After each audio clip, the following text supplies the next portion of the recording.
راوی کہتا ہے جب میں لوٹ گیا ہارون کے پاس تو اس کیفیت کو بیان کیا کہ امام نے یہ جواب دیا ہے جو دو الفاظ میں کہنے لگا کہ اس کے بارے میں تمہیں کیا مصلحت نظر آئی؟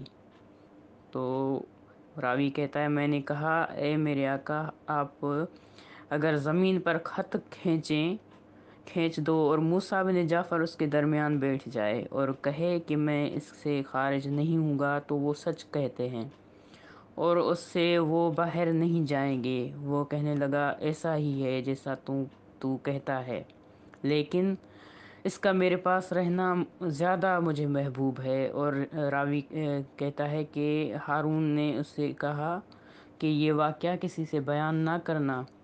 وہ کہتا ہے کہ جب تک ہارون زندہ رہا میں نے کسی سے نہیں کیا یہ بیان واقعہ۔